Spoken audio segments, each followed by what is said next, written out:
What's up, everybody? What's up, chat? 10th of June, baby, 10th of June. Mr. Overthinker, what's up? Gamer, what's up? Yo, yo, yo, buddies. What's going on? How are you guys today?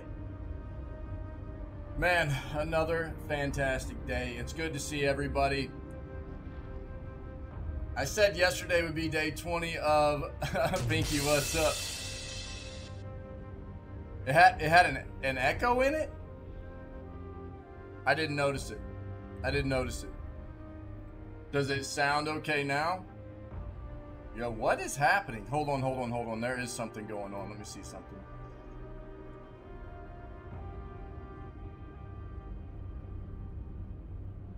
Yeah, there's definitely something going on. My bad. Hold on. Yo, what the what?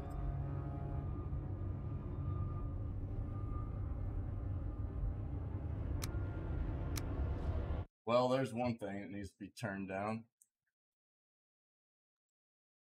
I think, no, I don't know. Did you guys hear an echo? You still hear one? For real? Yo, yo.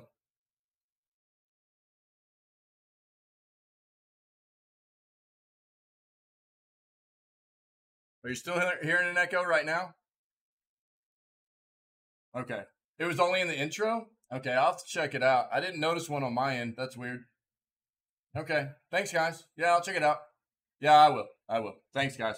Appreciate it. Yeah, I'll check it out. Thanks for letting me know. Today will be day 20 of Valheim. I thought that was going to be yesterday. But we ended up just watching showcases all day. The way today is going to kind of play out is we're going to do the news, as always, right? We'll do the news. We're going to finish up the, which one were we watching yesterday? The Black Voices in Gaming. We've got about 25 minutes left in that one, I think. We got to watch the Devolver showcase that we didn't get to yesterday because we had to end the stream. And then at the end of the day today, we actually have, which one is it? Let me see. Let me make sure. Yeah, the Tribeca. Yep. So at the end of the day today, end of the stream, we've got Tribeca Game Spotlight Showcase. So we've still got some showcase stuff to watch. It will not be a full day of Valheim, but we will get Valheim play in today for sure. So I said yesterday it was going to be day 20 of Valheim. Today is going to actually be day 20 of Valheim. So sorry. All we did was farm yesterday. That was it. But it's good to see everybody. Thanks for being here. Let's go ahead and do what we do. Get into our gaming news segment. Thanks for letting me know there was an echo this morning, guys. I'll have to check it out and see what was going on. Yeah, kind of weird. Thank you. Let's hop in it. Let's go.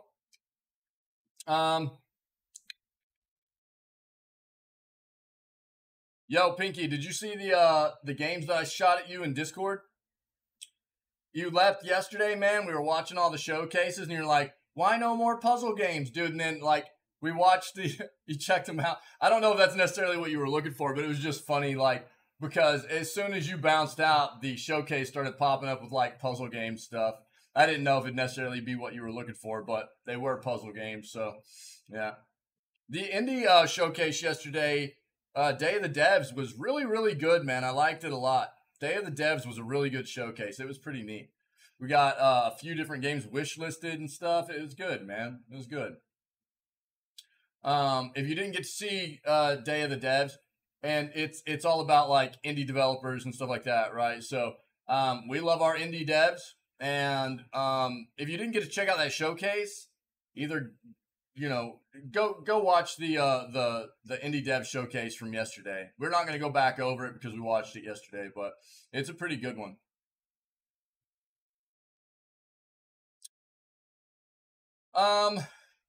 We'll do a quick summarization of what was shown in the Summer Game Fest showcase. A lot of space horror. Excuse me. A lot of space horror games. but we'll take a look. We'll take a look.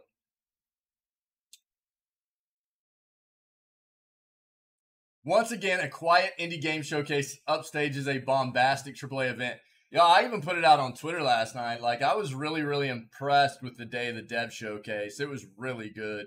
And I, it just, we talk about it all the time, but quite often we tend to be just much more impressed with what we get out of our indie developers than we do out of our AAA titles, man.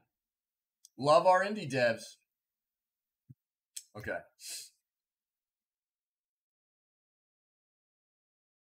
Yo, I'm actually get $224 worth of Capcom games on PC for just $20. This is the Capcom Arcade series that they showed yesterday. I'm actually really interested in this. This looks really cool. Okay. We have talked about the Axie Infinity situation before. We've covered it many times in the news. Here is going to be a little bit of an update regarding that situation. If you're not familiar with Axie Infinity, it's like a I don't like to use the word or the term Pokemon battler. It's a monster battler kind of game where you've got these different creatures that you can own. You can like breed them, sell them to other people, stuff like that. Yeah, everything. I remember you saying that. Yeah. So basically, this game had gotten pretty popular, and then they got hacked. They got hacked for roughly $600 million worth of cryptocurrency, US dollars worth of cryptocurrency. Yeah, I think it is all axolotls. Yeah, that's what the creatures are based off of. Yeah, I'm pretty sure. And the last that we had heard was that what the FBI had kind of figured out was that it was, what's the name of that malicious hacker group out of North Korea? I can't remember their names right now. That is what was kind of being thrown out there, was that that's where they got hacked from. But nonetheless, they got hacked for the majority of their cryptocurrency that was behind the economic system of the game, and it took a significant tumble. We'll pull this up. We'll see what else is going on with it. Since I don't think we've actually read anything the past month and a half. What's up, gamer?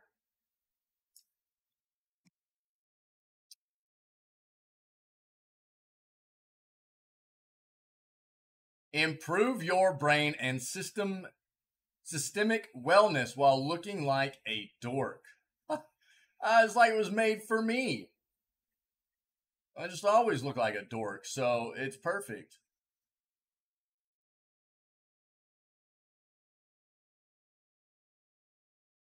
Yeah, gamer, right on, dude. It is Friday, baby. It is. Yeah, we're getting to that weekend, man. Good stuff. Yo, by the way, I don't think we're gonna do much Valheim this weekend. We'll do community games.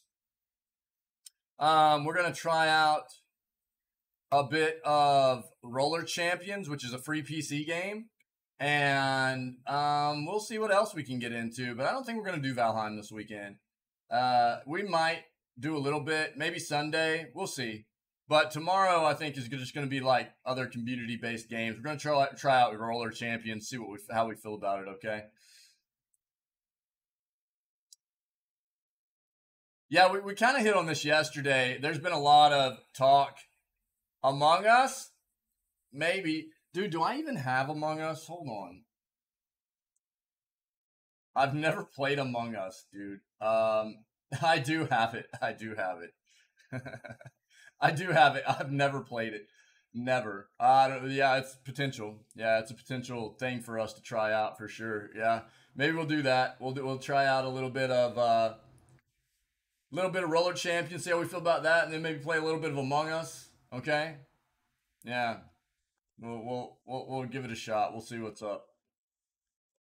All right. So we kind of talked about this yesterday, and there's a lot of reports going around about Battlefield 2042 basically being Dunskies, right? And EA's going, no, it's very much alive. But all these reports are coming out about there basically only being like a skeleton crew of devs supporting the game at this point, and they're just trying to push out as the content that they promised to all the consumers of the game upon its release, so that they can go ahead and pivot and start working on the next iteration of Battlefield. There are a lot of reports coming out that is the situation, and EA is just trying to save face by saying, no, that's not the case. So I am not going to trust EA. Sorry. I am just probably, and I don't have any factual insight to the situation, but I would lean towards the side that the skeleton crew just trying to push out the content promise thing is probably the case here. Microsoft's new Xbox TV app streams games without a console later this month. Take a look at that.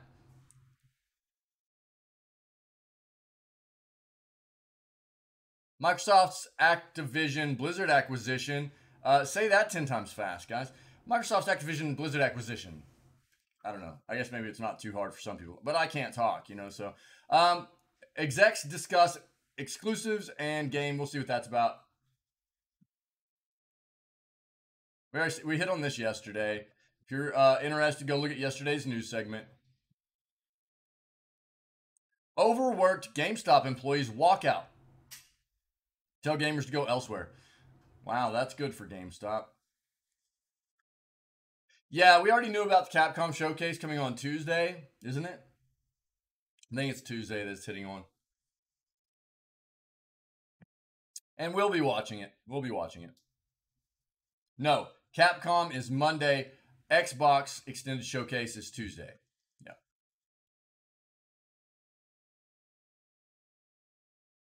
Xbox Cloud Gaming will support your game library later this year. Take a look at that too. We're going to put this right there.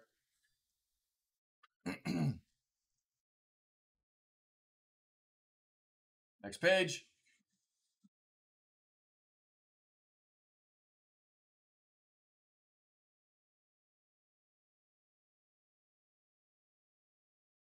Yo, it's random mode time already, guys. Let's go. It's a panic basket. Nice, Pinky.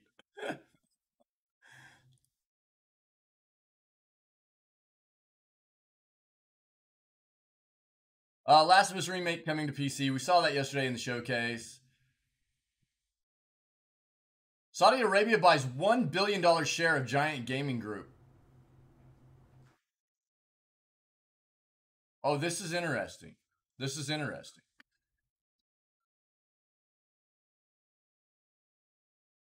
I like that emote.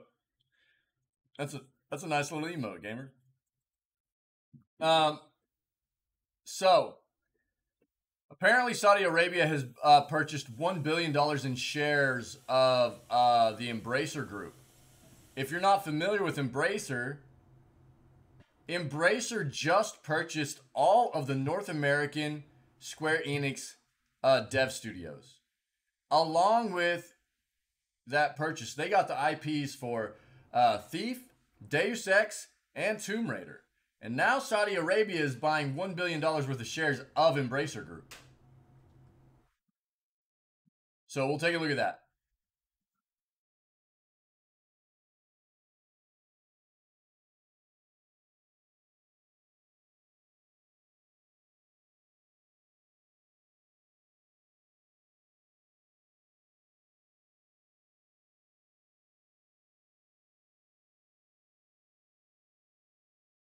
We saw this yesterday, the Razer Tcv2. Looks like a cool mobile device controller if you're interested in getting something like that. So if you do mobile gaming, maybe take a look.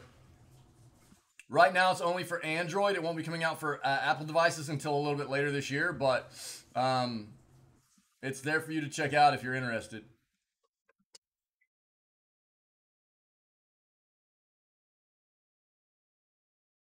I'm gonna take a look at this. Warhammer 40,000 Darktide, new trailer at Summer Games Fest. We saw the trailer yesterday. I'm interested in playing this game, and I'm wondering how many people in the community might end up being interested in playing this as well. It's very much, if you're familiar with Vermintide, it's a Vermintide-esque kind of situation where you're gonna go into these aggro types of environments where you've got different objectives and things like that. You can play different types of characters. You get different loot based on what you do and how far you progress and stuff like that. It looks like it could be a good time. So I'm going to pull that up and we can talk about it a little bit. Yeah, we saw. I was announcing this yesterday. Epic Game Store latest free title is Man Eater. Okay, so yesterday, Wolfenstein New Order left as the free game. Man Eater took its place as the new free game. And then we have already gotten announced from Epic Game Store that the next free game to come through is going to be Superland. Yeah? So very cool. But go grab your free game on Epic Game Store, Man Eater, okay? Whoa. Xbox celebrates Spider-Man coming to its console. Really? Did I just miss that yesterday or something? I don't know. Let's pivot. I knew it was coming to PC.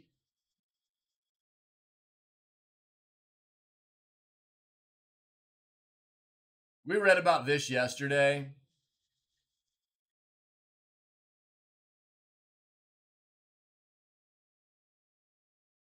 And we read about China finally issuing out 60 new video game licenses. It's a weird situation going on over there in China, as far as I'm concerned, with the way they're addressing the gaming industry and gaming as a whole for their country and its citizens. We read about this. This game looks pretty cool. I wish listed it.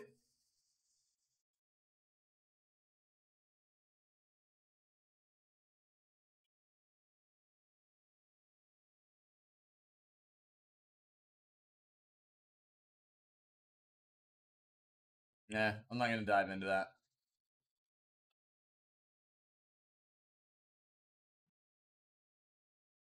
If you're into playing the stock market and stuff like that, there's a report here. I'm not going to dive into it, but video game stock Take-Two Interactive looks cheap. So I don't know if you're into playing the stock market, stuff like that. Maybe take a look at Take-Two and do a little bit of research and see if it might be worth a potential buy of some shares there, I guess.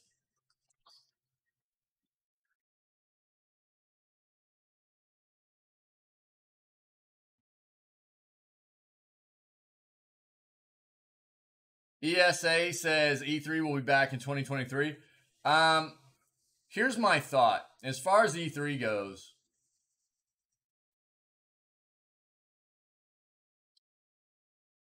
I think that E3 had already kind of been started to be looked at. You're such a troll. No way, dude.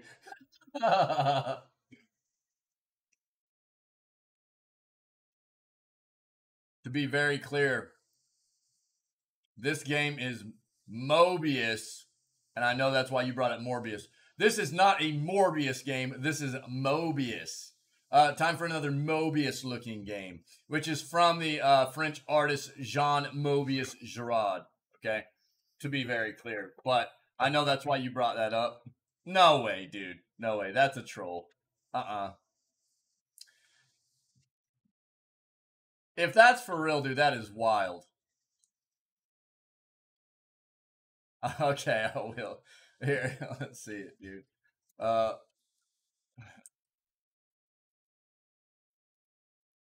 oh, shut up, dude. It is literally because of all the memes, dude. They're bringing it back. Oh, wow, dude. That's weird, man. That's weird. That's funny. Thanks, Pinky. Um,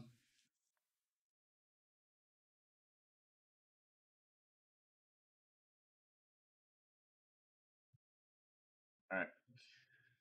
ESA says E3 will be back in 2023. I'm not going to dive into this really because there's not a whole lot of point.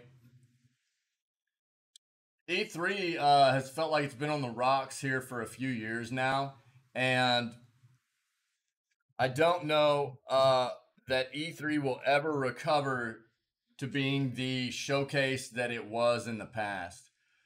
Whereas a lot of these different companies and developers and things like that, at least especially for the gaming community, have found that they can kind of handle this on their own, you know, and they don't necessarily need E3 anymore. So I'm not saying that it won't still be a decent showcase or anything, but I don't think E3 will ever be the E3 that it used to be. I could be wrong. But the fact that they've hit this real rough patch here where they haven't held any kind of showcase, not even like streamed kind of showcases or anything like that, I think it's really been kind of detrimental to the future of E3 moving forward. I could be wrong.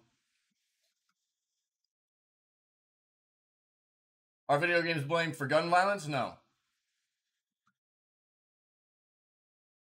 No, they're not. We saw Midnight Sun stuff yesterday. We had already seen some leaked information before the showcase as well, so I'm not going to dive into that. We talked about Axie Infinity.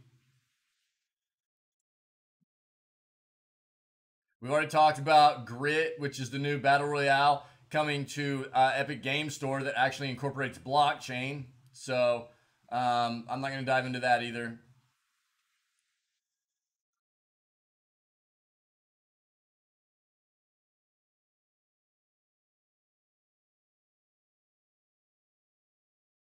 There are actually some. I mean, we've hit on this too, and it kind of goes along with, you know, the Kishi V2 controller from, you know, get our mobile devices have been very powerful for a long time, right? But they're definitely at a point now with, in combination with streaming services such as Xboxes, Nvidias, things like that, where you can legit play like triple A games on your devices and on your mobile devices, your phones and such. And so there's definitely something, especially, you know, with the new, you know, 5G networks popping up everywhere, and how good the connections are with that and quick the connections are with that. It's making it easier for people to kind of game on the go outside of what have traditionally been mobile apps. You can actually stream these games to your phone, and so that in conjunction with nice controllers that are coming out to place on your device, right? Um, I think there's a bit of a change coming in the mobile sector as far as that's concerned. Outside of just specifically mobile developed games. So obviously there were memes saying that we were all busy and they should re-release it again. That's great, dude. Oh man. Yeah, Microsoft's going to offer Xbox Cloud Gaming on Samsung TVs. I'm not going to dive into this either. Here's the thing: a lot of companies that offer game streaming services and subscriptions, they're becoming more and more ingrained with all forms of platform operating systems, things like that. So more ingrained in TVs, just like we've seen a lot of the movie and TV streaming services over the years have become just a part inherently of all of the kind of operating systems behind a lot of the TVs we buy and things like that. Same thing's happening with gaming streaming services.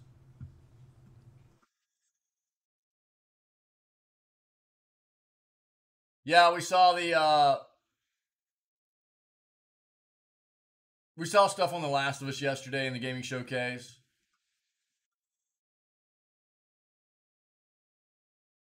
As far as like the remake or remaster, I guess it is, and the HBO show that's coming.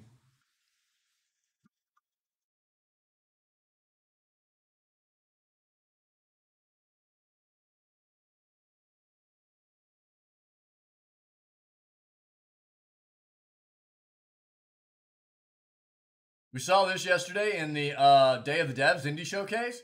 Looks pretty cool. There were a lot of really cool games that we saw. I think the one I'm most psyched about, because I'm such a Metroidvania lover, is Animal Wells.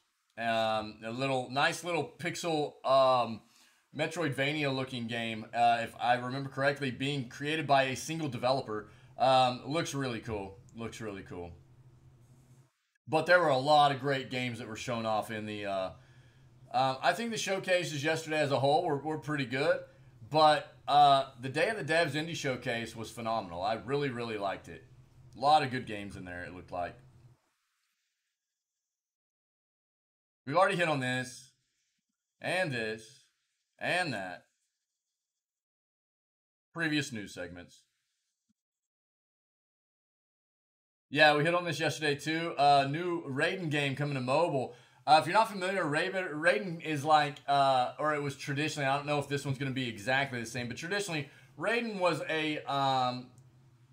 like a forward-scrolling, top-down shooting platformer where it's kind of like bullet hell, basically, right? You're trying to take out as many other crafts as you can. You get really cool power-ups and weapons and things, and Raiden's been a loved series for very long. It started in arcades in the early 90s, and they've got a new game coming out on mobile. I'll probably try it out. I'm not a big mobile game player, but I'll probably try that out. I love some Raiden. We've talked about this and this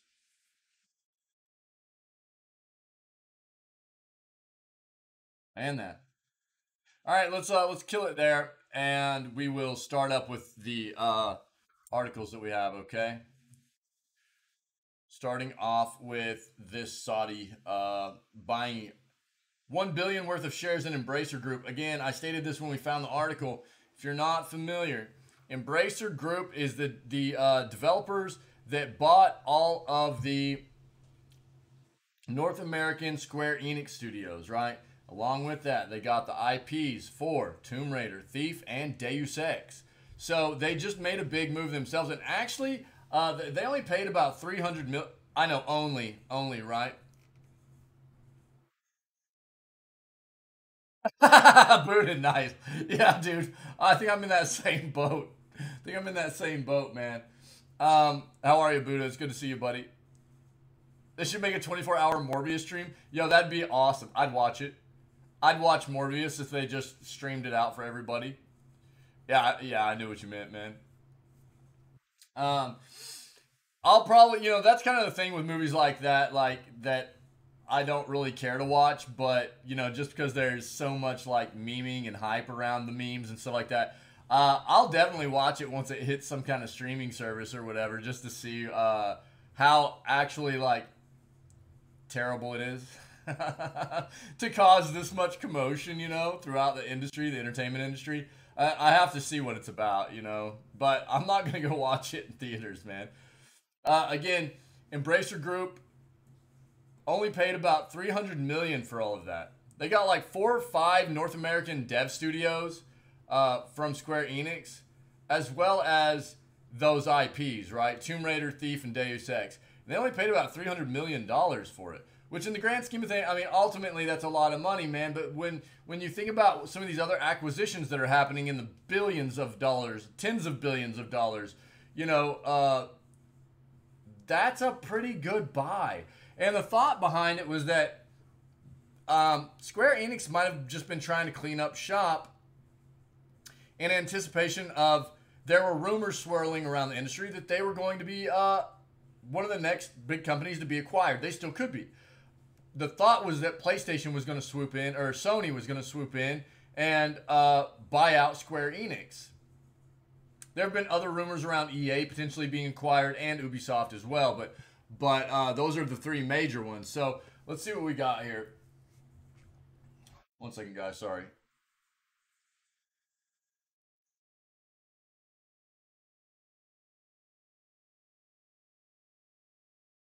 One moment. I apologize.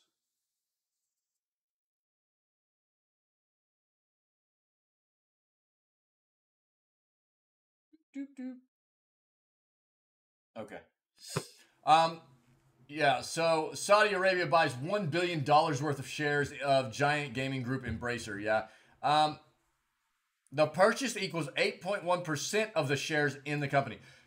Saudi Arabia is going hard into gaming. They are buying shares, large amounts of shares of all kinds of different big devs, and they are all in here for the gaming stuff. The Swedish giant gaming group Embracer has had $1 billion US in shares purchased by Saudi Arabia. Embracer is the parent company to the numerous publishing and development studios like THQ Nordic, Saber Interactive, and Gearbox. Once the deal is completed, Saudi Arabia's public investment fund, via its subsidiary Savvy Gaming Group, will be the second largest owner of Embracer Group shares, according to a press release from Embracer. This will give Savvy approximately 8.1% of the shares and 5.4% of the votes in the company. In the press release, Lars Wingfor, I don't know if the S is silent, CEO of Embracer, said, "Our relationship with Savvy Gaming Group will enable us to set up a regional hub in Saudi Arabia from which we will be able to make investments across the MENA region, either organically, via partnerships, joint ventures, or via acquisitions of companies led by strong entrepreneurs." PIF is a fund chaired by Crown Prince of Saudi Arabia. Yep. Mohammed bin Salman. Prince Salman's goal is to make the country less dependent on oil. Early last year, he invested billions in stocks in Take-Two, EA, and Activision Blizzard. Yep. Earlier this year, Savvy Gaming Group acquired two of the world's biggest esports companies for $1.5 billion. As of late, Embracer has been no stranger to being in the news. They most recently acquired Eidos, Crystal Dynamics, and Square Enix Montreal in May, home of IPs like Tomb Raider, Deus Ex, and Legacy of Kain. It has also acquired Dark Horse Comics, 3D Realms, Ghost Ship Games, Gearbox, and many others in recent years. Yeah, Saudi Arabia is pivoting large into gaming. It's a huge, very lucrative industry. And I think, you talk about a country that has a lot of capital to be throwing into whatever they want to get into. Saudi Arabia has plenty of it. And whereas you'll see, it's a bit different for them in regards to getting into gaming as it is some of these other corporations that are pivoting into gaming. They're pivoting in as devs, where for the most part, Saudi Arabia is pivoting in as owners, right, of devs, purchasing stocks of these corporations, large quantities of stocks, big percents. Yeah, Warhammer 40K Dark Tide gets a new trailer at Summer Games. Did you guys see this? Did you guys see the trailer for this?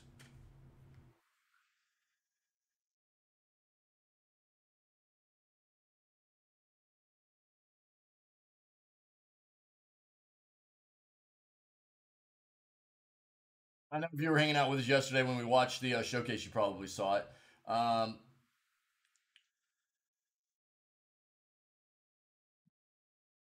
It looks pretty cool. We've been keeping track of this title for a while now. Summer Games Fest has given us another look at Fat Shark's forthcoming co-op first-person shooter Warhammer 40K Dark Tide, giving us more of a glimpse of the game's combat and environments. Fat Shark is best known for Swords and Sorcery, Stabfest, Warhammer 40K, Vermintide, and Dark Tide marks the team's jump to the science fiction world of Warhammer 40K. It's a good jump for people who wish that Vermintide had a little more firepower to it. And for anyone that thought normal swords were a little lacking, while the 4-player co-op is going to feel similar to fans of Vermintide, the trailer shows a bunch of gory gunplay and also 40K's iconic chain sword. Yep, used here to decapitate a baddie. Also, a good look at the industrial environments the players will be exploring in Dark Tide ahead of the game's September release date. The game will see players trying to take back the city of Tertium from hordes of bloodthirsty enemies via the medium of intense and brutal combat. There's no word on the progression systems in the game yet, but this gameplay should do enough to get potential fans excited. Probably get more information on what to expect with the game as we move towards release, but Fat Shark has been busy sharing more details on what will be included. Earlier in the week, the studio revealed that custom characters in Dark Tide will have thousands and thousands of banter lines, and explained how player customization will affect the relationships between characters. Oh. Last year, it was confirmed that Dark Tide had been written by iconic author Dan Abnett, who wanted to explore the vulnerability and survival horror aspects of the Warhammer universe. Sorry, guys. It looks really neat. I hope it's good. Vermintide's been very well received, and you know, look at this couch. um, I would like to check it out. I really would. I quite possibly will here on stream. Quite possibly. All right, here we go. Xbox celebrates Spider-Man coming to its console.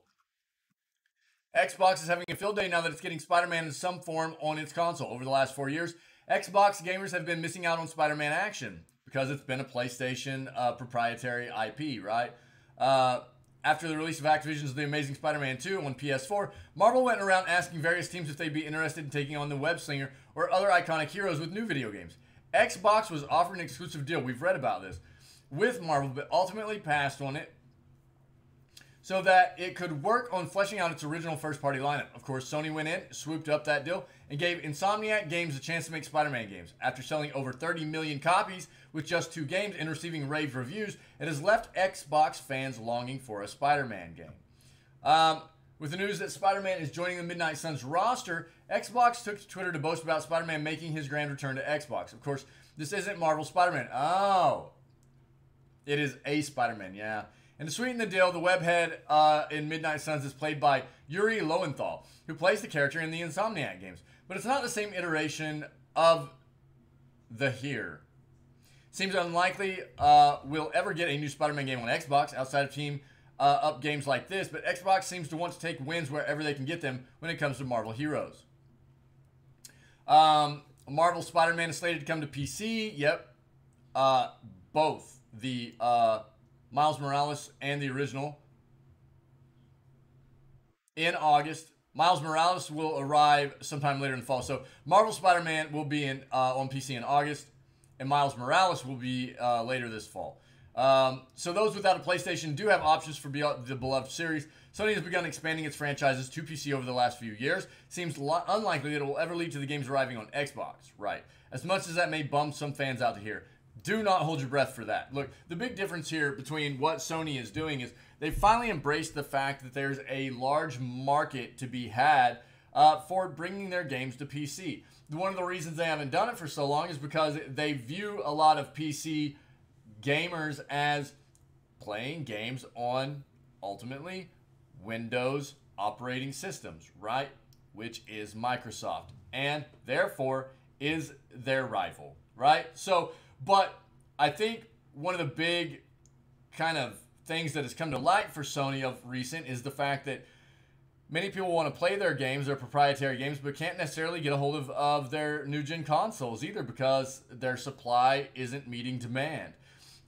So it has, I think, become apparent to Sony that and PlayStation that they needed to go ahead and start making more of a concerted effort at bringing their proprietary PlayStation titles over to PC as well. And I think it's good for gaming. I think it's good for their company. I'm excited because I like playing PC games. One thing to note here is that while we've read this kind of stuff a lot here lately about how Xbox turned down the Marvel opportunity and instead it went to PlayStation and Xbox missed out on making great games. The thing to keep in mind here, and I've said this before, had Xbox gotten the Marvel deal, they potentially would have handed off that IP, the Spider-Man stuff, to a developer that would not have done the game justice like Insomniac Games has with Sony. Potentially they would have. But there's also the potential that the Spider-Man games that we know today would not be the same Spider-Man games had they been produced by an Xbox, a Microsoft developer, right? So, ultimately, I think that it's a win that PlayStation got the Marvel deal. They are the ones that made the Spider-Man games because they are across the board consensus reviewed as very, very good titles. And therefore, I think it was a good thing that this is the way, the whole Marvel deal played out. So Xbox is not getting the Spider-Man game. I was wondering, man. It was really kind of weird when I brought the title up that I did not see Sony letting Xbox put those games on their platform, on their console, and they're not. It's just basically Xbox going, we're finally getting Spider-Man 2, but it's just part of the Midnight Suns game. Summer Game Fest Showcase 2022, everything announced, including The Last of Us Remake for PS5. We're just going to briefly skim this. We watched Summer Games Fest yesterday. We know a lot of what we're getting, which is basically like 60 to 70% like horror / space horror games. That was a lot of what it was. Last of Us Remake officially revealed, arriving in September for PS5 and PC.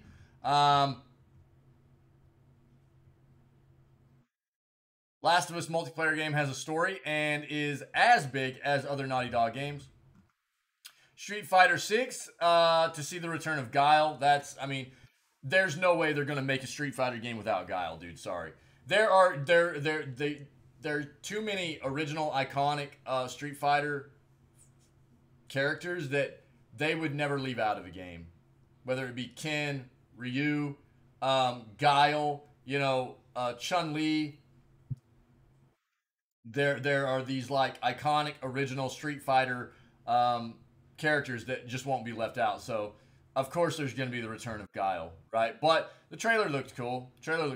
And the new Street Fighter actually is supposed to have like an open world kind of environment, like a campaign mode where you run around and you're like fighting people on the streets and stuff like that, and learning more about the world and the characters and stuff like that. So that could be cool. Aliens Dark Descent to bring players face-to-face with xenomorphs once more. Yep, new Alien game. First look at the Last of Us HBO series. Yep, we saw a bit of that. This is supposed to be... I think they said today is the last day they're shooting any of the Last of Us stuff for the HBO series. So, when did they say it's coming out? Doesn't even say. Yeah. I thought it was supposed to be later this year, but I could be wrong. Callisto Protocol first extended gameplay reveals more of the horrifying journey player will go on later this year. The Callisto Protocol is the one that looked very much like Dead Space, right? Because it is actually produced and developed by one of the Dead Space developers. So, it looks good, though. It looks creepy. You can see a lot of Dead Space in the game. You really can. The way the character walks and the way you, engage with enemies and stuff like that. But it looks really good. Call of Duty Modern Warfare 2 gameplay demo teases a new game's campaign. Yeah, we saw that. Layers of Fear is a psychedelic horror chronicle made in the Unreal Engine 5. We watched that as well. Marvel's Midnight Suns trailer reveals Spider-Man and release date. Yeah, we just kind of talked about that. Release date of October 7th. So if you're interested in Marvel's Midnight Suns, right now, October 7th release date. Gotham Knights Nightwing gameplay trailer. Yep.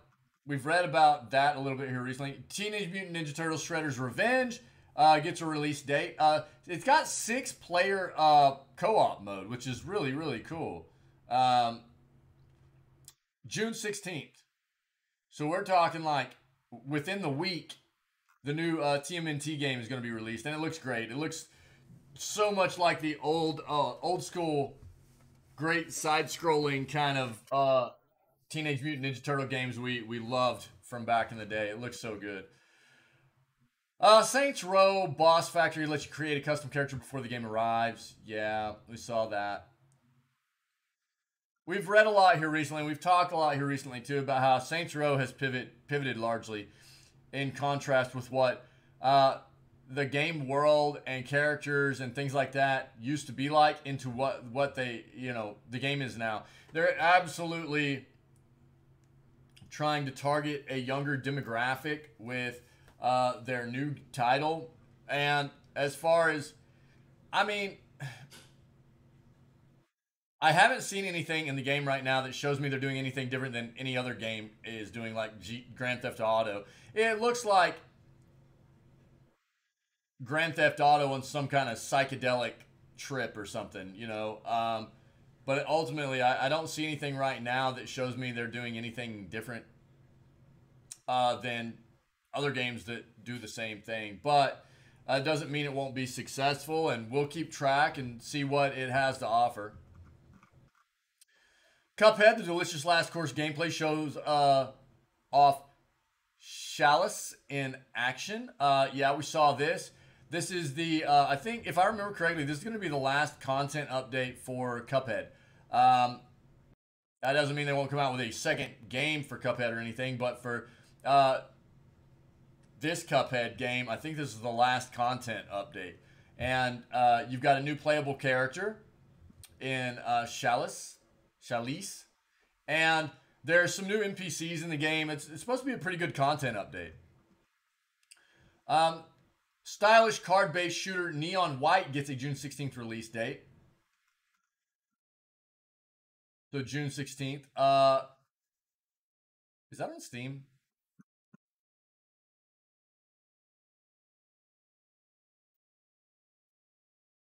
Yeah.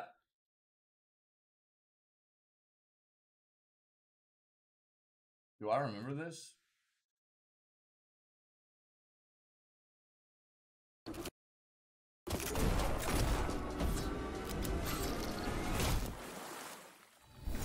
Why do they need assassins in heaven? To do someone's dirty work.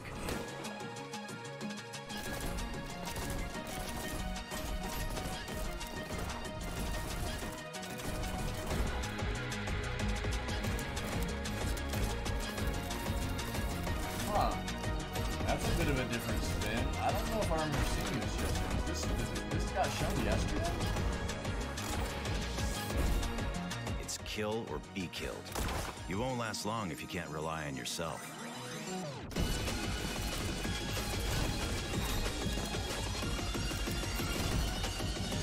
God's judgment has nothing to do with it. Oh, you wishlisted this? Yeah, this looks pretty cool, man. I don't know how I wasn't paying attention to this. I might have popped off for a second to go do something and missed that one. Yo, knock it off. Yeah, that looks pretty cool, man. That looks pretty cool. And coming up this week, it's being released as well. Yo, if anybody plays that, Pinky, if you play that, let me know, dude. Let me know. We won't be able to play it on release. We got too much going on. We got to finish up Valheim, and then we're pivoting over to Planescape Torment, and then The Witcher 3. So we got a lot of stuff on the agenda here coming up. So I won't be able to play that on release. But if anybody plays this, let me know what you think about it. It looks really cool. That looks really neat. Humankind coming to consoles and new DLC announced. Yeah, we saw that. Latin America, Cultures of Latin America. Yep. Tinwin psyched for that one. Flashback 2 is the long-awaited sequel to the 1992 sci-fi platformer. Witchfire looks like it could be pretty cool. Makes a return after being announced at 2017's The Game Awards. Yeah. Looks like it could be okay. Fort Solis stars The Last of Us, Troy Baker, and Red Dead Redemption 2, Rogers Clark. Routine is a horror game with a terrifying cast of robots. Yeah, this looked wild, man. This was a crazy-looking sci-fi horror game right here. Looks pretty cool. If I remember correctly, Routine was the game that got announced like 10 years ago. Right? Routine was, that's what they were saying yesterday. I don't recall, but like, what, roughly 2012 this got announced as a game and it's back? I don't know what happened to it, but... Yeah, ex-Blizzard devs announced Stormgate, new post-apocalypse Apocalypse RTS. Yep. There's only a cinematic trailer for that, so we'll just have to see what comes. Goat Simulator 3 was announced with a Dead Island 2 parody trailer. Yeah, you guys called that too. And the trailer was excellent. The trailer was hilarious. Dark Tide we've already talked about. Pretty excited about it. We've been watching that for quite a while.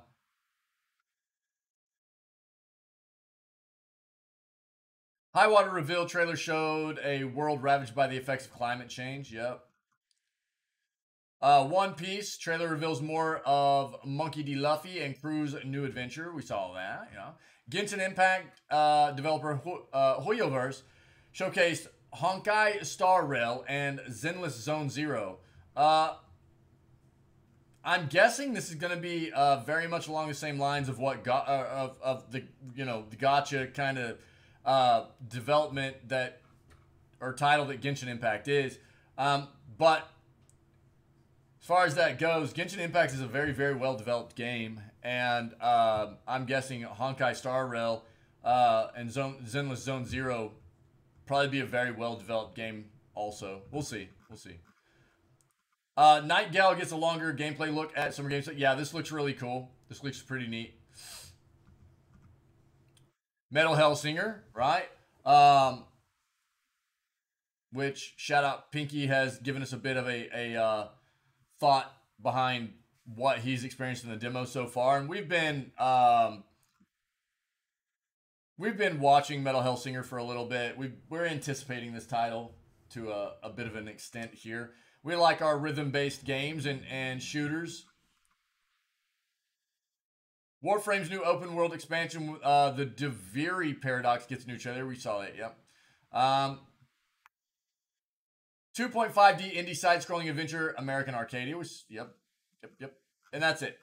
So that's a pretty good summary of everything we saw in the Summer Games Fest yesterday without having to rewatch. There's some cool stuff. There's a lot of good-looking games, and they got announced, or we got better looks at, right? Things we already kind of knew were coming, but got some looks at, or things that had been announced a long time ago that we didn't know were still being kind of produced. But ultimately, some good stuff there, it seems.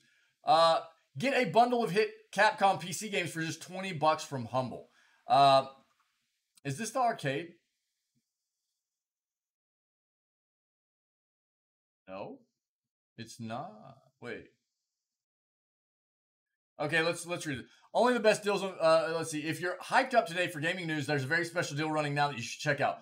Humble has a new bundle collecting a whole slew of big Capcom hits from the last few years, including some remastered PS2 era classics. Some of the most notable include Street Fighter V, Devil May Cry 5, and Monster Hunter World. As is often the case with a Humble bundle, proceeds go to charities, the developers, and Humble itself. This one has contributions going towards the ACLU and the Trevor Project. As for the bundle itself, this is not it. I'm going to look up the other one, but this is still cool. You can get it on the full package of 11 titles for $20 or more if you are in a charitable mood, as is the case with Humble. At full price, these Capcom games are valued at $224 US, so you're getting a huge discount of over 90%. It includes two 50% off coupons for Monster Hunter Rise and Street Fighter V DLC. Each included game is for Windows PC. You'll be emailed Steam codes to activate each one.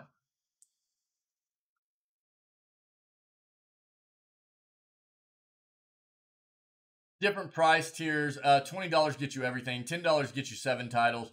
And $1 tier for 3 games.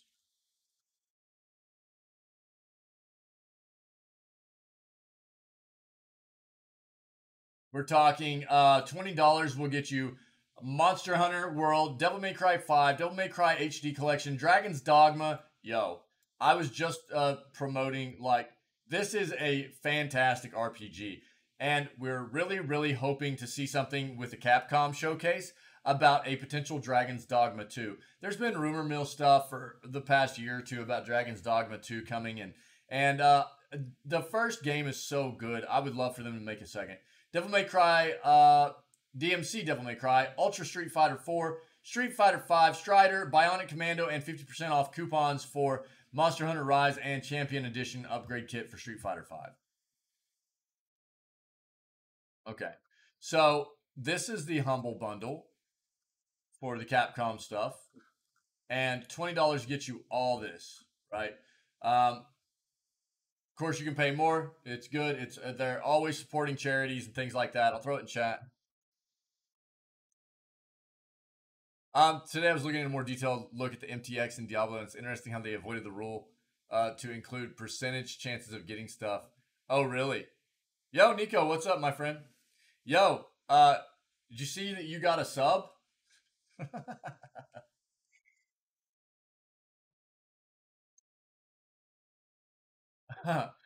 The reason I remember, is because I won the random mode game for my first time in the channel. Yeah, yeah. You need to check your notifications, man. I gave out a random sub in chat and you ended up snagging it. I won my random mode game for the first time and I can't give myself a sub, right? So I gave out a random sub and you're the one that got it. What's up, Nico? How you been, buddy? So there you go. Before we move into something else, let me see. There was a Capcom arcade bundle, right?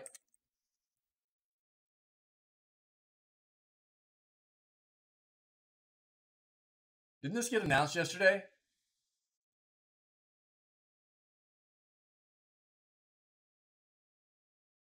Oh no, I know. I'm just I mean, yeah, as far as the Twitch is concerned, anytime you get like a sub, you get a notification. If you get like a random sub or whatever from somebody, you just get a note. That's all I was talking about. Yeah. They kind of hit you up and are like, "Yo, you got a sub to so and so's channel." But it was just funny. It was just funny that like I won and then you got hooked up. How you been, buddy? Arcade Stadium packs? Is this what it was? Yeah, I think this is what it was on the Switch. Capcom Arcade Stadium packs 1, 2, and 3.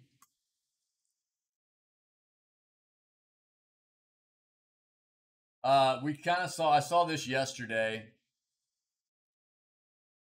So if you like a lot of the old school like Capcom stuff, it's probably worth checking this out.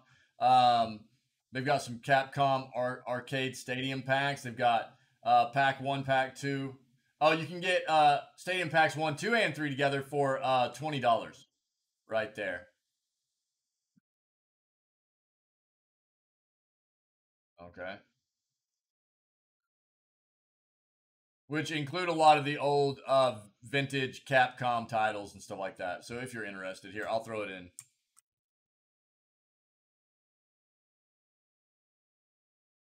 Oh, I'm sorry, buddy. Stressed. Yeah.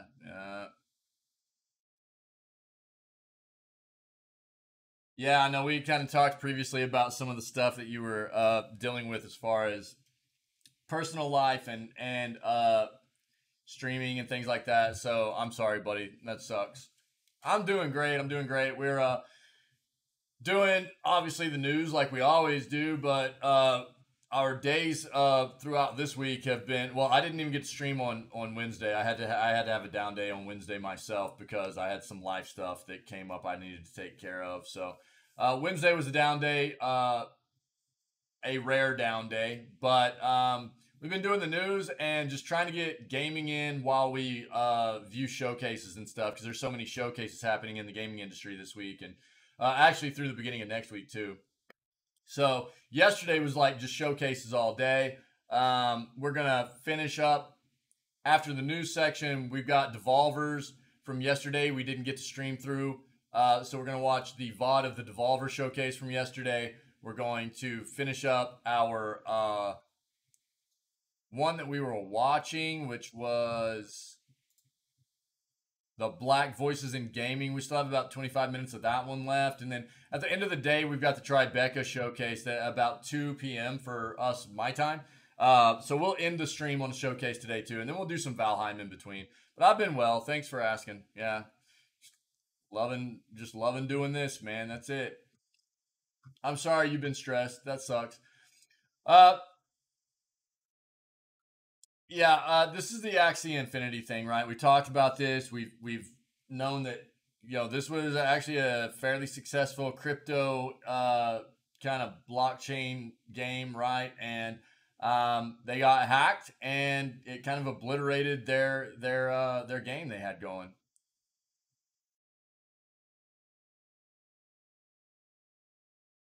Ugh, that sounds like a lot of fun. Do you get to at least like listen to music or something? A billion-dollar crypto gaming startup promised riches and delivered disaster. Axie Infinity's vision of a play-to-earn video game has crumbled, and the company behind it now tells the players who bought into the hype it was never about the money anyway. Yeah, okay. Yeah. Over the course of his life, Alejo Lopez de Armintia has played video games for a variety of reasons. Listen to YouTube podcasts? Right on. Cool.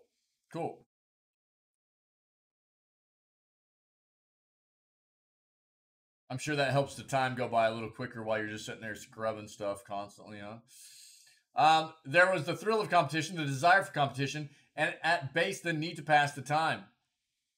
I have not, no.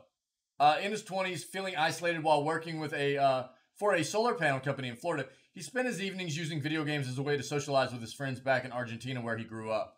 But 10 months ago, Armintia, who's 39, discovered a new game, and with it, a new reason to play it, to earn a living. Compared with the massively multiplayer games that he usually played, Axie Infinity was remarkably simple. Players control 3-member teams of digital creatures that fight one another. The characters are cartoonish blobs distinguished by their unique mixture of interchangeable body parts, not unlike a Mr. Potato Head. During combat, they cheerily bob in place, waiting to take turns casting spells against their opponents. When a character is defeated, it becomes Ghost. When all 3 squad members are gone, the team loses. A match takes less than 5 minutes. Even many Axie regulars say it's not much fun, but that hasn't stopped people from dedicating hours to researching strategies, haunting Axie-themed Discord channels and Reddit forums, and paying for specialized software that helps them build stronger teams. Armintia, who poured about $40,000 into his habit since last August, professes to like the game, but he also makes it clear that recreation was never his goal. I was actually hoping that it could become my full-time job. The reason this is possible, or at least it seemed possible for a few weird months last year, is that Axie is tied to crypto markets. Yeah. Players get a few smooth love potions, tokens for each game they win, and can earn another cryptocurrency, Axie Infinity Shards, in larger tournaments. The characters themselves, known as Axies, are non-fungible tokens, or NFTs, whose ownership is tracked on a blockchain, allowing them to be traded like a cryptocurrency as well. This is a bit of a long article, okay? If you want to know more about that's a pretty good summary of what Axie Infinity comprised of as far as gameplay. We've seen all kinds of articles like this. I'm not going to read this whole thing. I'll put it in chat, okay? The gist of basically what happened here, and I'll read like the end of this article for everybody, but again, we've talked about it many times. We've seen this in the news a lot. The gist of what happens here, or what happened here, is that basically the devs of Axie Infinity left a bit of a back door open to make it easier for people to get in and become part of this cryptocurrency economy here. And in doing so, they allowed a vulnerability, presented a vulnerability that allowed hackers to come in and take all their cryptocurrency and basically collapsed the game. Royal Blues, what's up? Hey, cool, man. Good for you. Good.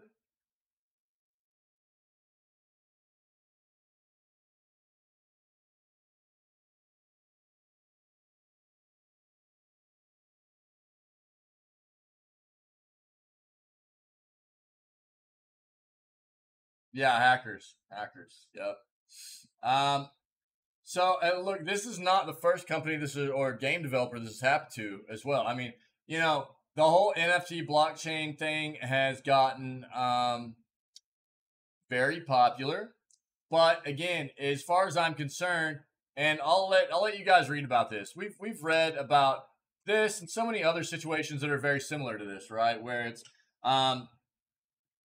these blockchain NFT cryptocurrency-based games where various things will happen, right? People will get in here. The currency, the cryptocurrency for the economy in the game gets very large, and then something happens. Whether they get hacked and their money gets taken and the game collapses, or the developers of the game pull some kind of scummy stuff and they just quit developing the game and they kind of take all the money out of the back end of it, there's all kinds of scummy stuff that happens with these games, and we've read all kinds of different articles about how people get in here, they find a way to sustain themselves, and some people, it seems like they're becoming very, it's a lucrative thing for them, right? But again, your currency is really tied up in crypto here, and it's really everything that you tie up into this game, monetary wise, is only going to be secure as the developers of the game make it, right? And so basically what you're doing is you're putting your money in the hands of people you actually don't know, right? And there's just a lot of really, really scummy stuff that's happening. A lot of potential for loss, okay? Is there potential for gain? Yeah. Is your potential for gain likely? I would say probably not. And at this point, again, even with like big developers and they're like, oh, we're pivoting into blockchaining, we're pivoting into NFTs, and that was legit what Square Enix, that's one of the things they said about selling their North American development studios to Embracer Group. They're like, we want a little bit of extra capital because we're putting blockchain, we're focusing heavily on blockchain. We're incorporating that into our developments moving forward, which sucks to hear because at this point, everything that has to do that I've become aware of in the gaming industry, everything that has to do with NFTs, blockchaining, is just very scummy. It seems like a huge scam. And I've said this from the get-go of this trend of NFTs and blockchains within the gaming development and gaming community, is that I can see that it could potentially have a mutually beneficial existence for both the developers and gaming community, us as gamers, right? But it's not being incorporated that way. These developers are only trying to incorporate NFTs and blockchain in a way that is beneficial for them. It really just seems, for the most part, to be a very scummy and scamazed way to incorporate stuff to get more money out of us as the consumer. So until something happens to change the way developers are incorporating that mechanic, I cannot stress enough that my advice is to stay away from it. Yeah, absolutely, Overthinker. Absolutely. Look, my thing is trying to make sure you guys have as much information as possible to make your own educated decisions upon these kinds of things. And I'm going to give you my perception of how things are working. And ultimately, for me, I cannot stress enough that I feel like you should just stay away from this kind of thing if you can keep from it. If you are absolutely interested in getting into blockchain NFT games, do your research, educate yourselves to the greatest extent possible in an attempt to make sure that you're not going to get scammed, okay? That you're not going to end up losing the money that you're potentially investing in these ventures, okay? Do the best you can to educate yourselves and make sure that you're going to protect yourself to the greatest extent possible moving forward in these kinds of ventures, okay? But ultimately, that's what this is about. They got hacked again. They got hacked, and the entire economy, their crypto economy that was the game was built on, got taken. Cryptocurrency, they got hacked, and $600 million worth of their crypto was taken, and the game is basically collapsing because of it. And it's not the first game to have this happen either. So read the rest of it. It's a very long article. I'm not going to take up. We had a really long news segment yesterday, and I'm good with long news segments, but to an extent, we know what happened here. Yeah. Cool, gamer. Awesome, man. Improve your brain and systemic wellness while looking like a giant dork. You can look like me and get well. Chat, let's go. V-Light's light therapy devices make your gaming reactions faster, but what it'll do to your dignity is another matter. That's actually funny, man. Who knew that blasting your nasal capillaries with light could make you a better gamer? At least this is what Vi-Light appears to be claiming in its marketing material. The Transcranial Intranasal Photobiomodulation, say that 10 times fast. Oh, you installed RE7 last night to be cool, gamer. Nice, dude. I need to play Biohazard and The Village. I need to play both of those. The Transcranial Intranasal Photobiomodulation device comes in a few different forms, but essentially it's a light therapy kit you're meant to stick up your nose for reasons. Dude, no doubt, yeah. The goal is to increase nitric oxide levels in your tissues and improve oxygenation through better blood flow. Better blood flow can theoretically lead to better reactions in games. It's not just gamers the company is aiming it at. Could you imagine sitting at work like this? Yeah, I'm going to get one of these. I'm going to start streaming with this whole thing like attached to my head. It's going to be great. Systemic photobiomodulation can support your immunity, Vilite site says, as well as enhance oxygenation and improve energy levels through increased adenosine triphosphate levels. Perfect for anyone who wants to improve their wellness and health. Me either, Fiki. Me either. I totally want to do it just for the content, though. Look at this thing. Are you kidding me? I mean, I can't even imagine sitting at home with this, let alone like in a workplace or something.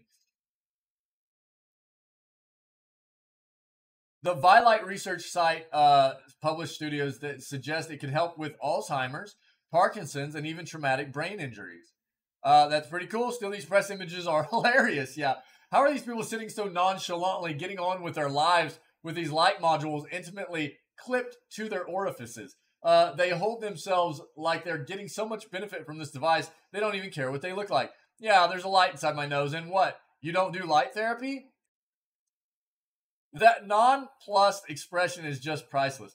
When the actual price of these brain-invading devices range from roughly $800 US to $2,400 US, you'd expect the company to have at least come up with a design that looks vaguely sci-fi, or at least a little more sleek. No doubt, man. Then you could pretend you're rocking a badass cyberpunk body mod while doing light therapy, rather than looking like you tripped and fell on a Christmas tree. Dude, this is wild. Yeah. I mean, they could have at least, like, you know, at the very least made it look much more like H.R. Geiger, you know what I mean? Where it was like some kind of like alien contraption, like, you know, taking over your head or something. That would have been at least been a little bit cooler. That's wild, man. That's wild. Microsoft's new Xbox TV app streams games without a console later this month. Alrighty, here we go. Microsoft is launching its Xbox TV app later this month, allowing owners of Samsung's 2022 smart TVs and monitors to play Xbox games without a game console.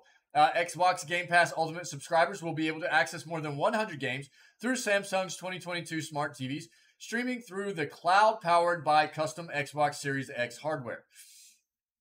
Fortnite is even available to stream free of charge if you're not a Game Pass Ultimate subscriber. The Xbox TV app will work very much like Netflix does on TVs and will be available from Samsung's Gaming Hub on June 30th in 27 countries. You simply log into your Microsoft account in the app and stream Xbox games just like you would through Xbox Cloud Gaming in a browser. Microsoft and Samsung will support a large number of controllers for the Xbox app, including the range of Xbox controllers, Sony's DualSense, and many more. You simply connect a controller via Bluetooth, and you're good to go. Unfortunately, Microsoft isn't bumping up its streaming resolution to 4K, so games will be limited to 1080p streaming at 60 frames. Microsoft has partnered with Samsung here for the initial rollout of the Xbox app, but it's not clear when the app will be available on other TVs or even older Samsung models. This is a quote, we are bringing the Xbox app to Samsung smart TVs first, and our intent is to explore other TV partnerships as part of this next evolution in our vision. Explained Ashley McKissick, Corporate Vice President of Xbox Gaming Experiences and Platforms. This latest Samsung partnership follows similar marketing deals for Xbox Game Pass and Xbox Cloud Gaming on Android, as well as other Android and Windows-related partnerships. Originally announced last year, the Xbox TV app is a big milestone for Microsoft's Xbox Cloud Gaming and Game Pass ambitions. Microsoft has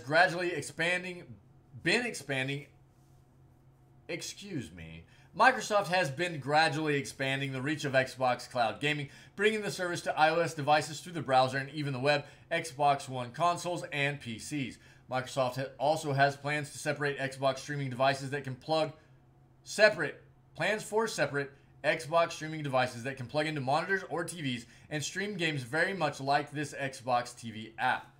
The software maker revealed recently that it's reworking its game streaming device, codenamed Keystone, so this puck-like hardware won't be appearing anytime soon.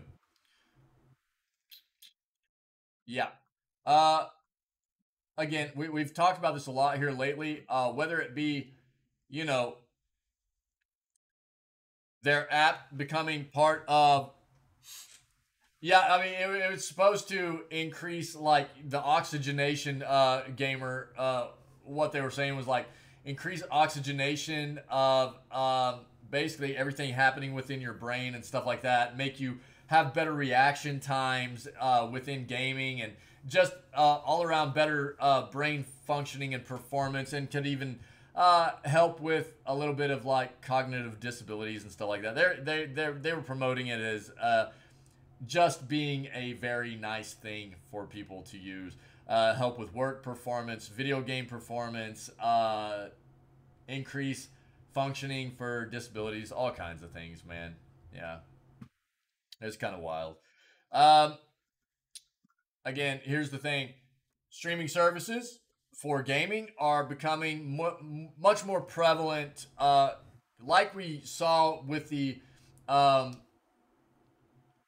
adaptation of streaming services for movies and streaming services for movies and TV shows and things of that nature, as far as them being on your mobile device, on TV, operating systems, what have you, right? So it's becoming more and more prevalent. There are some really good gaming streaming services out there, such as Xboxes and Nvidias, and there are some others.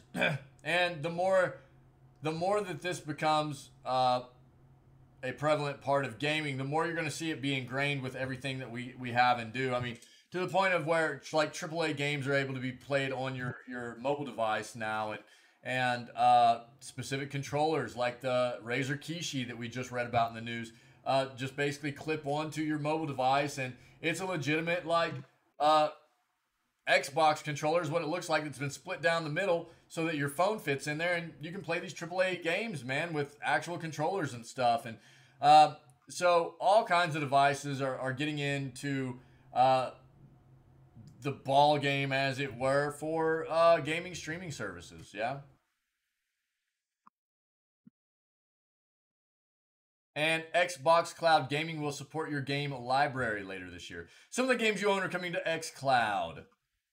Microsoft is planning to bring a lot more games to Xbox Cloud Gaming later this year, allowing Xbox Game Pass Ultimate subscribers to stream some of their own game library. We're excited to share that later this year, it's our intent to roll out the ability for Xbox Game Pass Ultimate members to play from the cloud, select games they already own or have purchased outside the Xbox Game Pass library.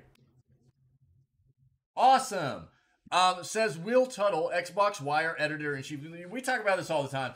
One of the things that really throws people off about having games across so many different platforms is that there's no, like, software being built that kind of takes your different libraries from different platforms and just puts them all together comprehensively. So you only need to go to one place to access any of the titles you want to play. You only need to go to one place to access, any kind of deals that are happening for, across those stores for all those different platforms. It's really kind of cumbersome having to deal with going to Steam to play a Steam game, or to Steam to look at the Steam store, and to Epic to play an Epic game, and to Epic to look at the Epic store, or GOG, or Xbox, or PlayStation, or Nintendo, or, what have you. So it's good to see some things like this happening where you don't necessarily always have to switch out to a different platform to play some of the games you do already own, even if they're not owned on that platform. This expansion will make Xbox Cloud Gaming a lot more valuable, opening the service up to potentially thousands of more games. Microsoft only says select games, so it's not clear every single Xbox game will be available, and the company isn't saying anything more about its plans. But it looks like the intent is to cover most of the games you already own in your library. Microsoft had originally promised to expand its Xbox cloud gaming streaming to a full library of games back in 2020. Never happened. In 2020, we will enable gamers to stream from the cloud Xbox games they already own or will purchase.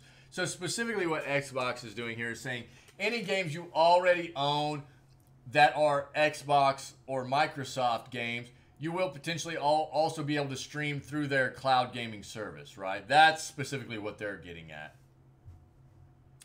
Now, another thing to note here is that Microsoft is coming. They have a patent in, and they are working on an implementation for a service that will allow you to basically scan like physical copies of games you already own as well, and it will give you the digital version of that game. Now, the caveat being here that because they can't pull any kind of like distinguishable ID out of that that title to make sure that nobody else can ever use it or whatever, you're going to have to occasionally rescan that title most of the time to continue to have the digital version of it. Expanding Xbox cloud gaming beyond just Game Pass games is all part of Microsoft's broader Xbox Everywhere initiative that the company is demonstrating further this week. Xbox Cloud Gaming is also arriving in Argentina and New Zealand today, and an Xbox TV app will appear on Samsung's. Yep, we just talked about that. Yeah. Okay, that's about it. But it's still good, right? That's what you would hope to see from a platform, a company that if you do own those games already at any point, whether it be physical or digital, you'd be able to play it across the board for whatever platforms that company has, right? That's what you want to see. One second, guys. Yeah, okay. Cool. Microsoft's Activision Blizzard acquisition. Execs discuss exclusives and Game Pass. If we acquire a game that comes with a big community across a number of platforms, the last thing we want to do is take something away. Microsoft has discussed its plans for Activision Blizzard's games after its intended acquisition of the gaming giant, from how it won't make multi-platform games exclusive to its plans for putting titles into Game Pass. Speaking during a briefing for media, head of Xbox Game Studios Matt Booty, nice, sick name, Matt Booty, addressed the issue of exclusives and tried to put fans' minds at ease about existing multi-platform games they might love outside of Xbox. If we acquire a game that comes with a big community across a number of platforms, Booty began, the last thing we want to do is take something away. If anything, we feel that our job to be caretakers, to be shepherds, to continue to build and nurture that community, not to cut it up into pieces and try to take some of it away. This appears to be Microsoft's philosophy for existing games, perhaps series, given we've heard that Xbox will release multiple new Call of Duty games as multi-platform titles. GM for Programming and Events Tina Summerford pointed to Xbox's previous acquisition of Minecraft and how that game has expanded across new platforms since the purchase as proof of that philosophy. However, Summerford did make clear that some games will be exclusive. These would presumably be brand new titles from Activision Blizzard developers rather than existing ones. The philosophy for how Xbox will look at Activision Blizzard games on Game Pass appears to be much more straightforward. Corporate Vice President Sarah Bond put it simply, we want to put as many titles as possible from Activision Blizzard into Game Pass when they join us. I mean, everybody's kind of realized that was the case, right?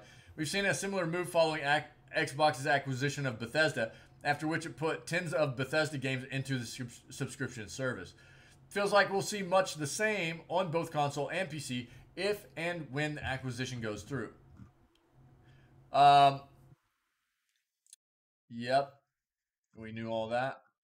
That was just talking about the acquisition ins and outs, money-wise, what Activision Blizzard had been dealing with culturally within their community as well, their business. All right, last article that I have for this morning. Unless anybody in chat brings me anything they would like to talk about before I finish here, okay? So if you have anything you want to talk about, let me know. and we'll address it before we end the news segment. Again, what's going to happen here is we're gonna finish this article up. We're going to finish the news segment. We're going to go in to watch a showcase we didn't finish yesterday entirely. Then we're going to go watch the Devolver showcase, which we missed at the end of yesterday's stream because it happened a little bit too late for us. And then we're going to just play games today until about 2 o'clock p.m. my time, where we will watch the Tribeca showcase, okay? So that's kind of what's coming up. But I'm going to finish this article. Let me know if you have anything else that we should talk about before we end the news segment, okay, guys? Overworked GameStop employees walk out, tell gamers to shop elsewhere. GameStop faces employee walkouts even as meme stocks soar. Attention GameStop patrons.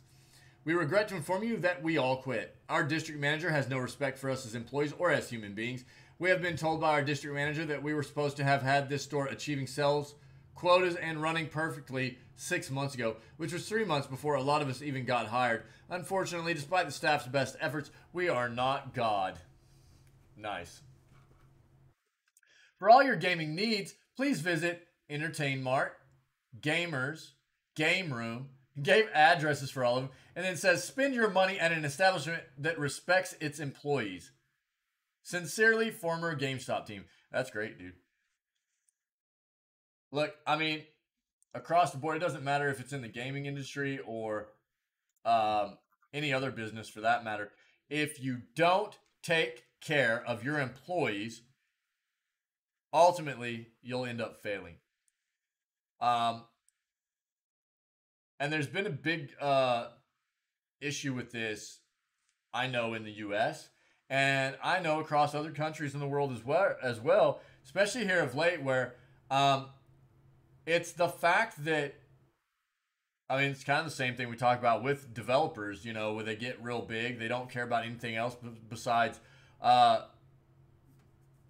money numbers, and they lose sight of what's important, which is taking care of your corporation as a whole. And a big part of that being the people that work their butts off for that company every single day. And you've seen it happening more and more around the world where people are going, it's not worth it anymore. It's just not worth it.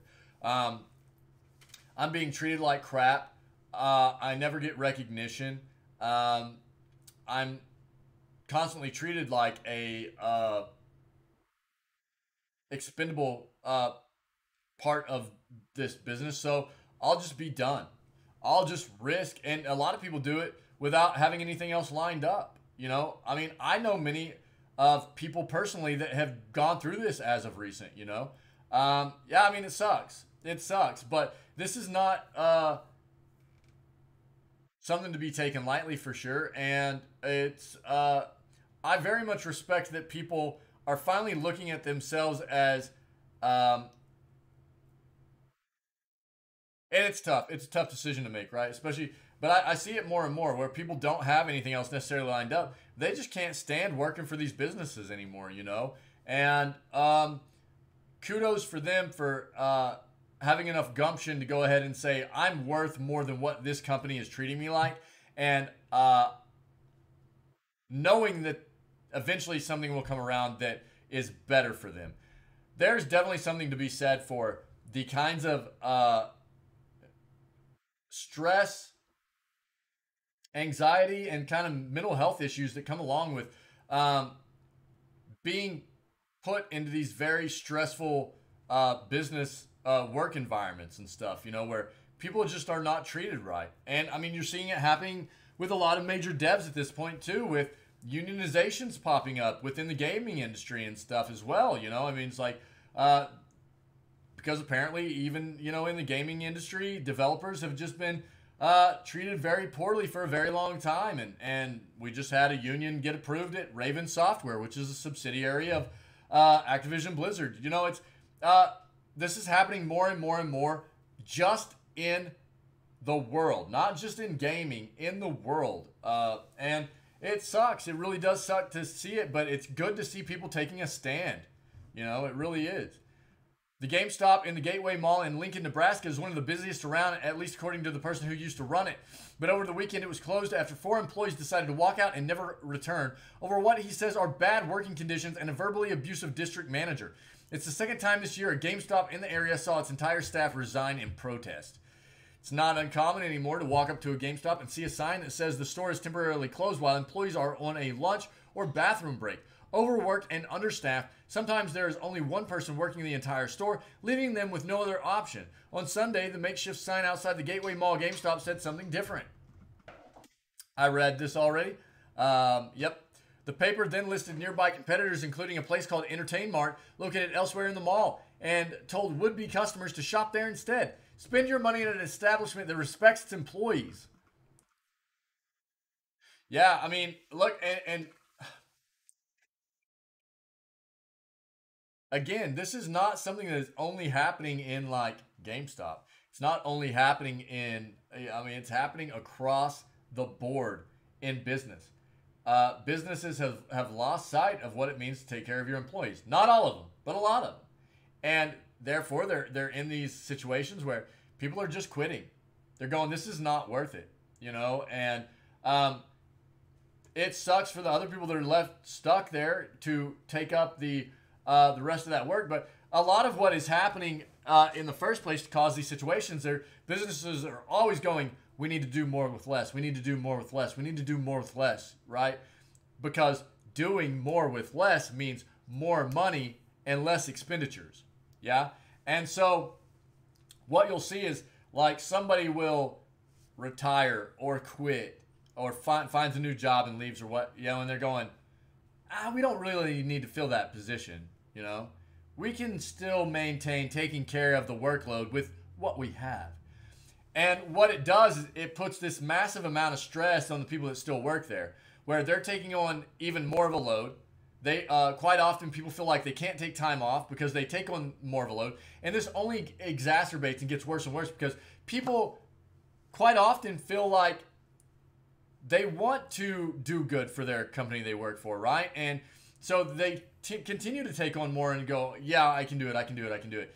You know, and there are a lot of very hard workers out there that have that mental kind of attitude towards their work and always wanting to do the best they can, right? So, but the thing that's bad about it is that it makes the business see it as like, well, we're still getting the job done. We don't necessarily need to. Apparently, we didn't need that position that isn't filled anymore. So we'll just continue to take care of business with what we have.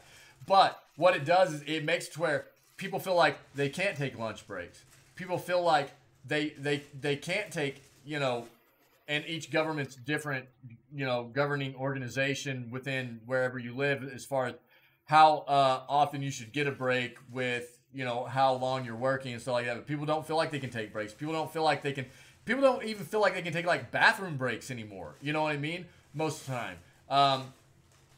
Or, you know, don't feel like you can take time off even though you accrue leave in your work. You know, people don't feel like they can take time off because they know that coming back to work after taking time off or having a sick day or whatever, you're going to be absolutely drowning with work that didn't get taken care of because there's nobody to take up the slack anymore, you know? And that's one of the big, I think, components of what is going wrong here within the ways that businesses are addressing the workplace, their staff, and taking care of people is trying to do more with less. That is not, obviously, if there's not the need for positions or whatever, understandable. But from everything that I can tell that's going on is it's just an amount of, quite often, businesses trying to do as much as possible with as few people as possible. And it makes those few people absolutely stressed out, full of anxiety, because they are taking on too much, you know? When Kotaku called the store on Monday, someone answered saying that it would be open again soon, directed us to contact the communications firm Longacre Square Partners, which specializes in topics like investor relations, shareholder activism, and crisis management. A representative of the firm refused to offer on-the-record comment on the situation over the phone. They declined to comment in writing either, and demanded we not mention the name of Longacre in the story.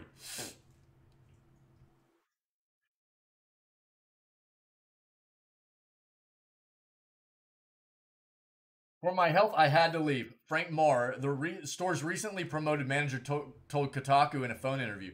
The stress and anxiety, I'm telling you, man, stress and anxiety were so bad, he had trouble sleeping and wasn't even enjoying games anymore. He said he only started working there in late 2021, and while at first it was fun, quickly turned into a nightmare between the lack of resources and management's strict quotas. To put up with it, Maurer said he was paid $17 an hour, just $2 over the entry-level rate at the nearby Target, while those under him made only $9 an hour, Nebraska's minimum wage. Do you know what a living wage is considered in the U.S. anymore?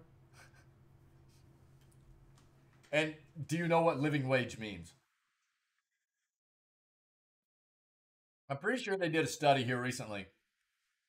Living wage is what you should be making to sustain everything you need in your life as far as needs go. Food, shelter, you know, modes of transportation, stuff to get you back and forth to work, what have you. The needs, the basic needs of survival in life, right? In our society in the US, I think what it was somewhere between like,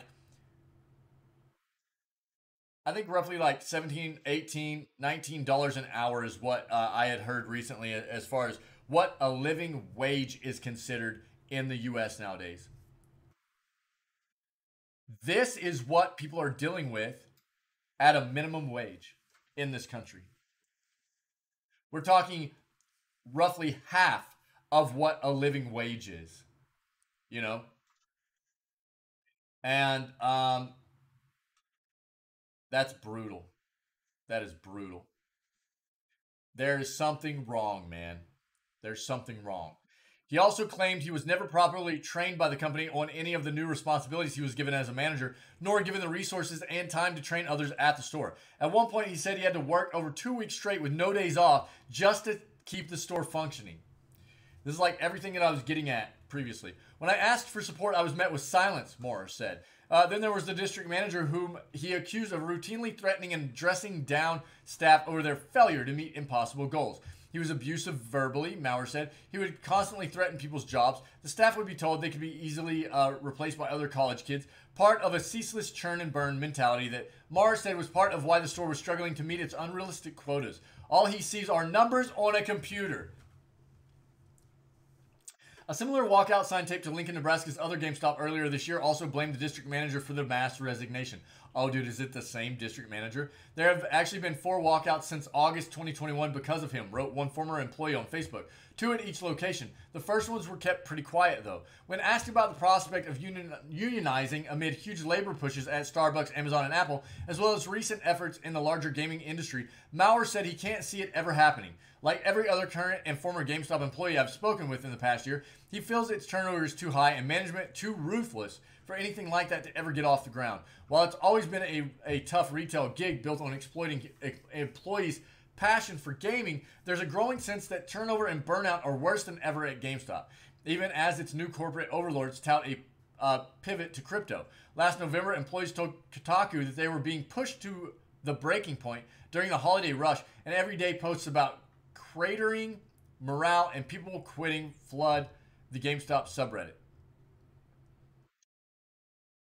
I left because, this is a quote, I left because they pushed my old boss out and the new one was brought in by the district manager from South Dakota. He was just really bad. Another employee who recently left the company told Kotaku on Facebook he was a jerk to customers and employees. When he got hired, the entire staff quickly left except for me. I stuck around until it was clear that he wanted rid of me too.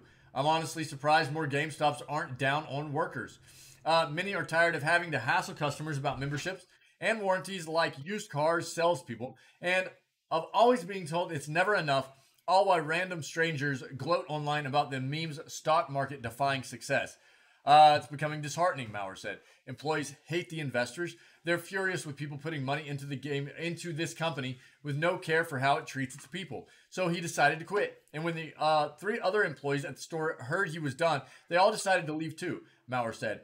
He would have left earlier, but was afraid of walking away. I didn't want all of my passion and effort to be wasted, he said. But despite the time sink, he ultimately still felt tossed aside like a wet paper towel. This company inspires managers to be horrid to their workers.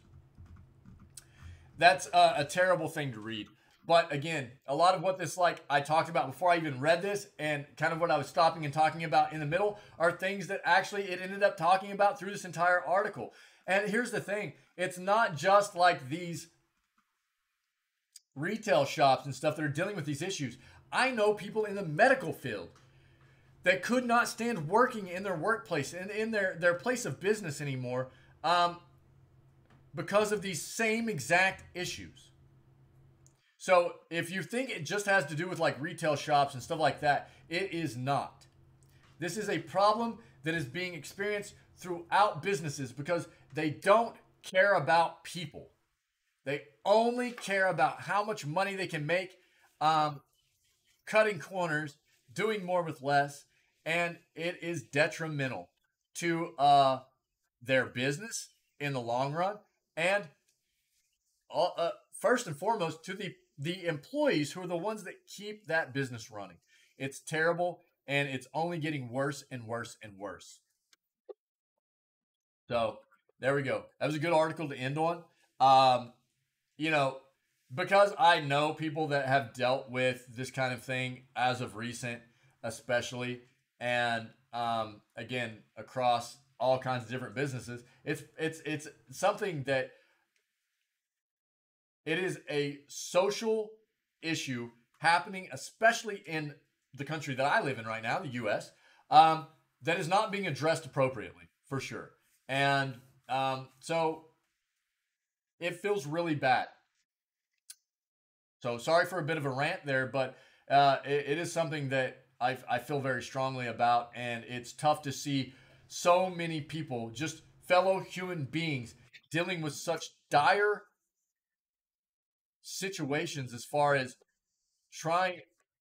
getting to a breaking point of where they literally don't have anything else lined up in life work-wise to sustain themselves, but are at the breaking point of where it's like, I can't take anymore, and I have to do something to make sure that I am in a mentally better place because their work environment is so bad.